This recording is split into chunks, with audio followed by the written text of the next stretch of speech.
At some point while reading a Brandon Sanderson novel, something happens to you. It might be in the middle of a chapter. It might be at 3 in the morning when you should have stopped reading 2 hours ago. It might be in a throwaway line that you almost read past, a name that means nothing to you yet, a detail that seems decorative but feels, somehow, in a way you can't quite articulate, like it's pointing at something much bigger than the scene you're in, and you stop. And you think, wait, what is this?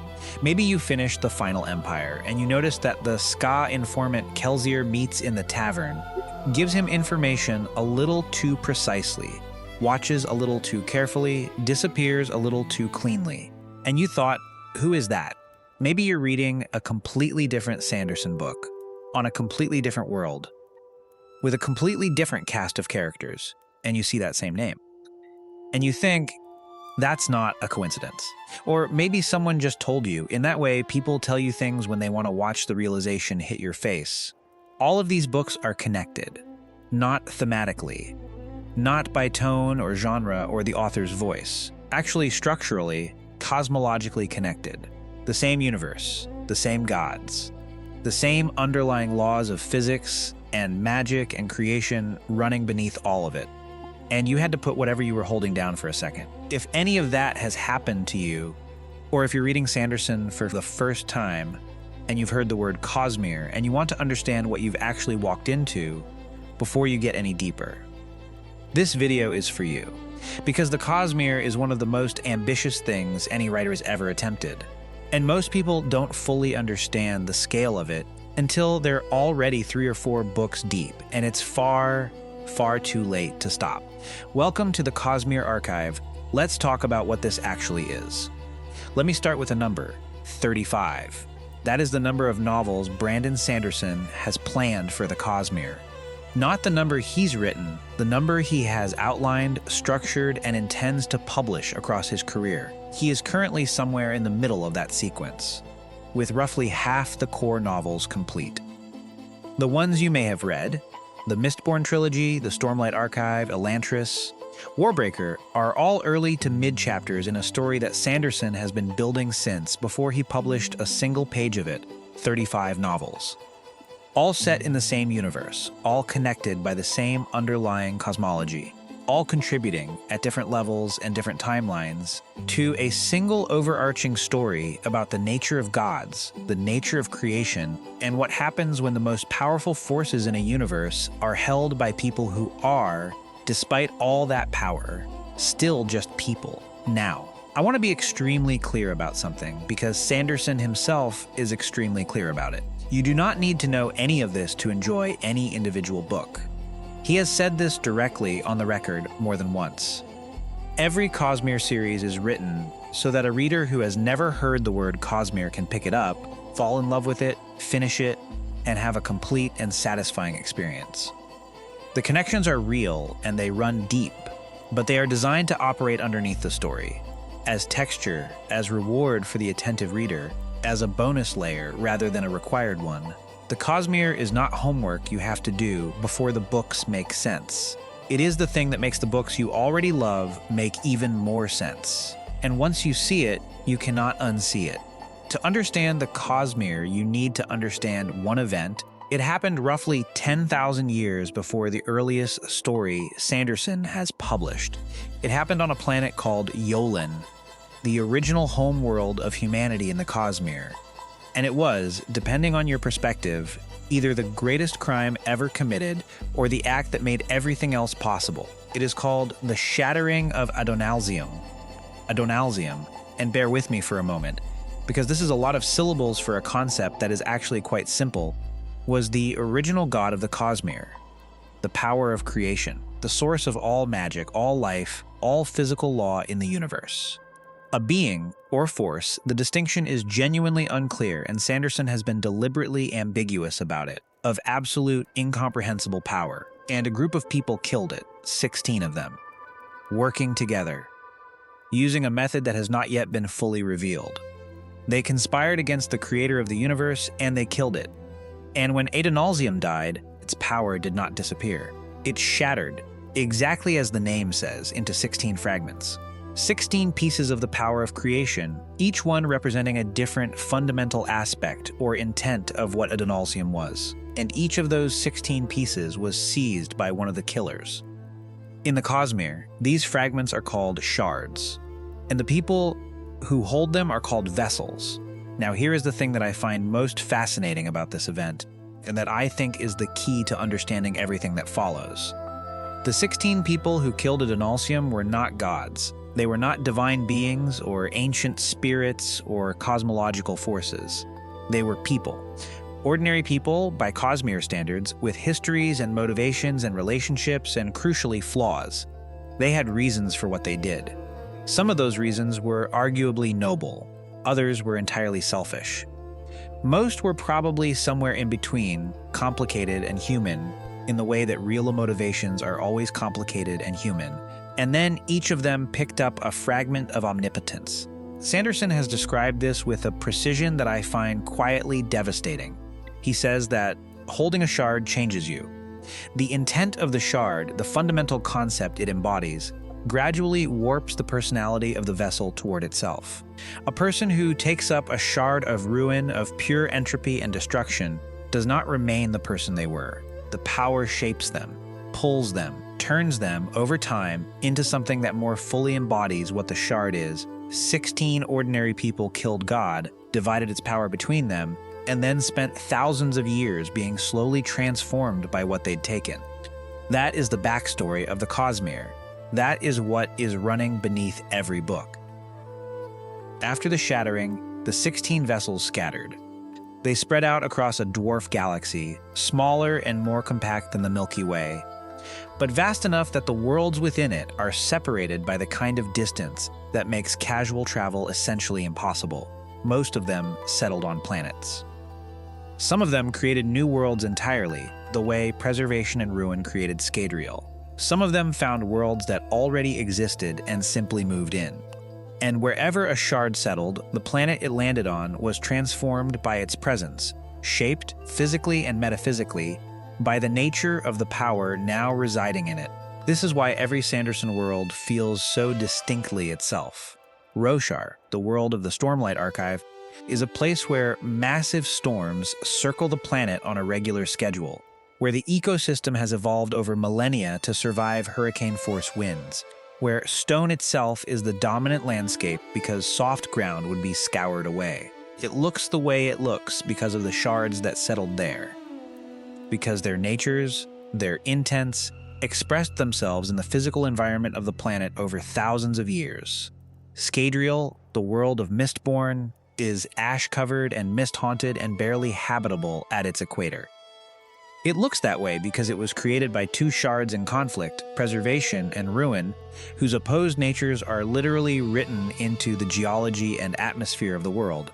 Cell, the world of Elantris, has a magic system that is uniquely tied to geography.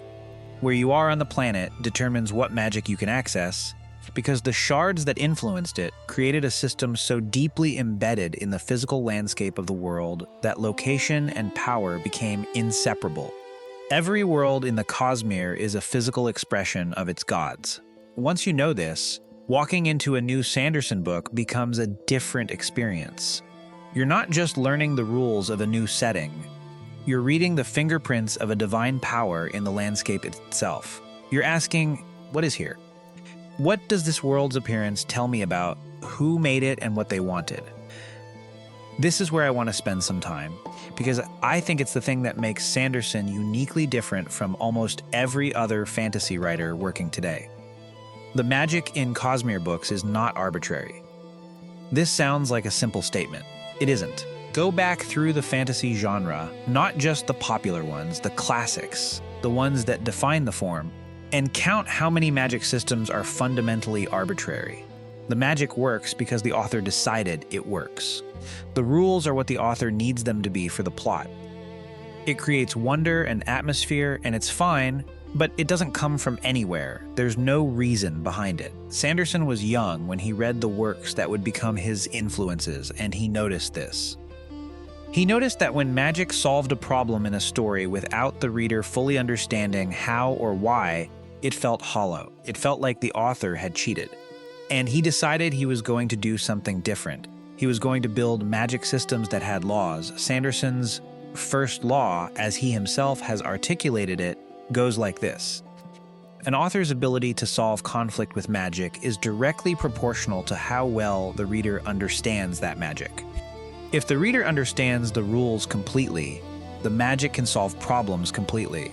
If the reader understands the rules partially, the magic can solve problems partially. If the reader doesn't understand the rules at all, the magic cannot be used to solve anything without cheating.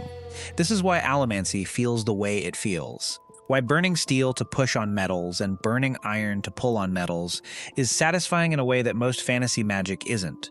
You understand the rules. You understand the limitations. When a character solves a problem with allomancy, you understood what it cost and what was possible and what wasn't. And the solution lands with weight because you could follow it. But here's the part most people don't know.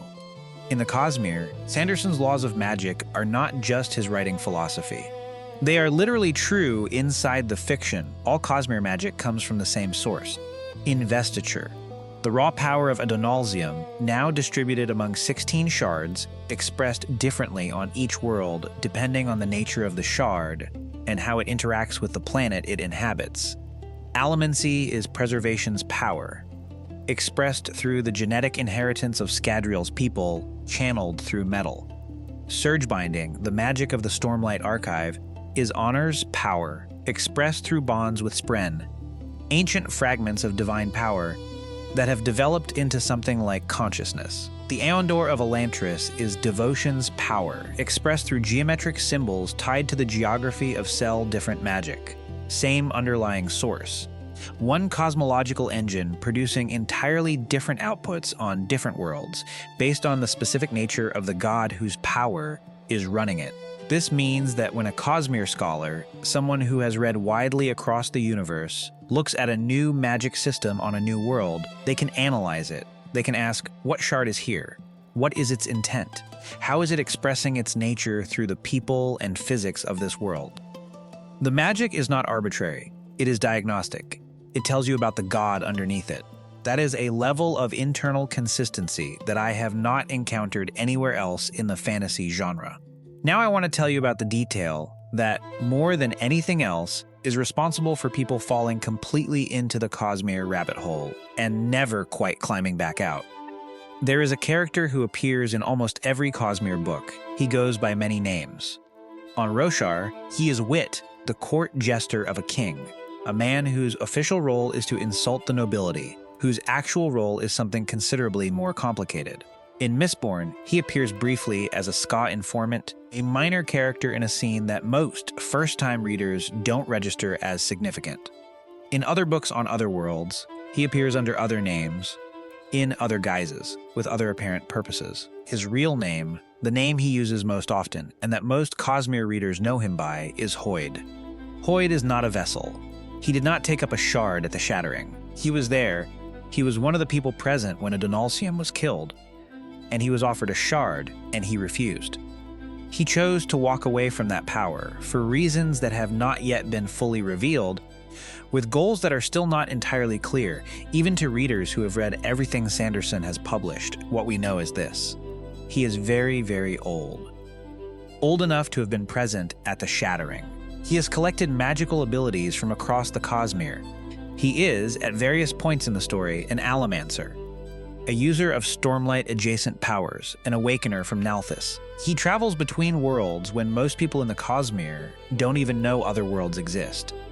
He has a sense, almost like a sixth sense, a spiritual attunement, for where he needs to be, not what he needs to do, just where he needs to be. And he keeps showing up at every major event, on every world where something cosmologically significant is happening.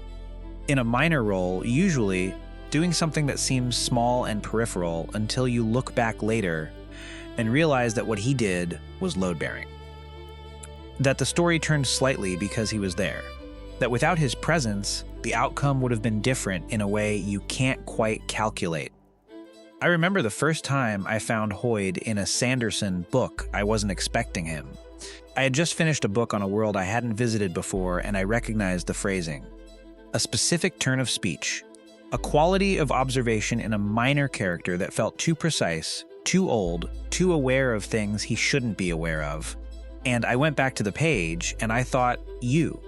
And that feeling, the specific electric feeling of recognizing someone across an impossible distance, of realizing you've found the thread that connects everything, is the thing I cannot fully describe to someone who hasn't had it yet. But it's waiting for you. It is sitting in books you may have already read, in characters you may have already met, and you didn't know what you were looking at. That's the Cosmere. I've described the architecture of the Cosmere, the dead god, the 16 fragments, the worlds, the magic, the man who walks between them. But I haven't told you what the story is actually about, because the Cosmere is not just a shared universe in the way that, say, the Marvel Cinematic Universe is a shared universe. It is not a collection of standalone stories that occasionally cross over for fan service. It has a shape. It has a direction. There is somewhere it is going. And to describe where it is going, I need to tell you one more thing about what happened after the shattering. Remember the 16 vessels. Remember that each of them was changed over time by the nature of what they held. Most of them settled on planets. Some of them created worlds. Some of them died, killed by other vessels, consumed by the power they held, or destroyed by forces that even gods can't entirely survive. But one of them has been moving. One shard did not settle. One vessel, holding the intent of hatred, of divine and consuming passion that destroys everything it touches, has been traveling across the Cosmere, making war, killing other shards, absorbing their power, growing. His name is Odium. And the Cosmere, at its largest scale, is about what happens when a shard whose intent is pure destructive passion is allowed to move unchecked through a universe whose gods are scattered, divided, and in most cases unaware of the scope of what is coming. The individual series, Mistborn, Stormlight, all of it, are all chapters in a story that ends with this. With the question of what happens when the most dangerous of the 16 fragments of a dead god has had 10,000 years to prepare, and the remaining fragments are, one by one, realizing the threat too late. This is not a story about heroes defeating dark lords. It is a story about what happens to a universe after its creator is murdered by the people it made. That is what you are reading. Let me make this concrete, because I think the most useful thing I can do is show you how knowing this changes things you may have already experienced. If you've read The Final Empire, you met a character named Preservation. Or more precisely, you experienced its presence without knowing what you were experiencing. The mists that roll over Scadrial every night, the thing the Ska fear and the Mistborn love, that is a god. The residue of a divine power that sacrificed most of its own mind to imprison an enemy. You felt something strange about those mists. Most readers do. That feeling is accurate. The mists are uncanny because they are literally a deity diffused into atmosphere, still trying to function without enough consciousness left to fully direct itself. You were walking through a god and you didn't know it. If you've read the Stormlight Archive, you've spent thousands of pages on Roshar, learning the ecology and the politics and the history of a world that is, at its geological core, a battlefield. The storms, the stone, the ancient war that precedes the current story by millennia, all of it is a consequence of shards interacting, fighting, and being destroyed on this planet. The history of Roshar is the history of divine forces colliding. The story you're reading is the latest chapter in a conflict that started before any of the characters were born. If you've read Elantris, you read a story about a city of fallen gods, people who were transformed into something divine and then had that divinity ripped away. The mechanism behind that is a shard problem. The reason the magic broke is a shard problem. The entire central tragedy of that book is downstream of events that happen to divine forces operating on that world. The books you love are the human story on top of a cosmological story. The people Vin, Kaladin, Kelsier, Sazed, Dalinar, all of them are the foreground. But the background is gods and the wreckage of gods, and the ongoing consequences of an act of deicide that happened 10,000 years before any of them were born. Once you know that background, the foreground deepens. The books become something more. The questions they raise acquire new dimensions, And the details that seemed decorative, the strange character in a minor scene, the name that appears where it shouldn't, the magic that feels like it comes from somewhere, start to look like what they actually are, pieces of a very large picture. I want to end this video somewhere outside the lore because I think there's something worth saying about what Sanderson is actually doing that gets lost when the conversation stays purely in the territory of magic systems and shared universes. Sanderson built the Cosmere because he had a story he wanted to tell that he couldn't tell in a single book, or a single series, or even a single trilogy. The story required time, the long, geological time of a universe to fully play out. It required characters on different worlds with different cultures and different magical traditions all moving, unknowingly, toward the same convergence. It required the reader to understand slowly, over decades of reading, that what seemed like separate stories were in fact one story told from many angles. This is not a new idea in literature. It is an ancient idea. The idea that the world we live in is a story, that history has a shape and a direction, that individual lives are threads in a pattern too large for any one person to see, is as old as mythology itself. Tolkien understood this. Homer understood it. The writers of every great religious tradition understood it. What Sanderson is doing is translating that understanding into contemporary fantasy. Building a mythology from scratch with the full toolkit of a modern novelist, designed to produce the same effect that the oldest stories produced in the people who first heard them.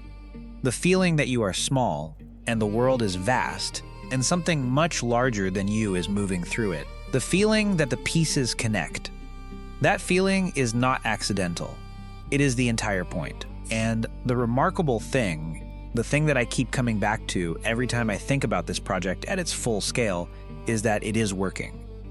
Readers who have never thought about mythology, who picked up The Final Empire because someone online recommended it, who had no particular interest in gods or cosmology or the deep architecture of created universes, are finding themselves, somewhere around their third or fourth Cosmere book, unable to explain to the uninitiated what exactly is happening to them. They just know that they've found something, that there are answers to questions they didn't know they were asking, that the books they're reading are part of something enormous.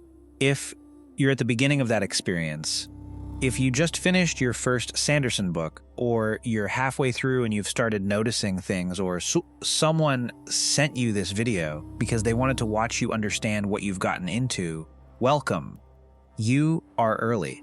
There is so much ahead of you. On the Cosmere Archive, this is what we do. We go into the depths of this universe, the lore, the connections, the things Sanderson put in plain sight that most people read straight past.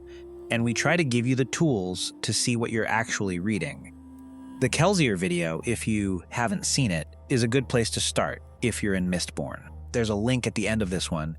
But wherever you are in the Cosmere, whatever book you're currently holding, whatever world you're currently in, you're in the right place. Until next time. This is the Cosmere Archive.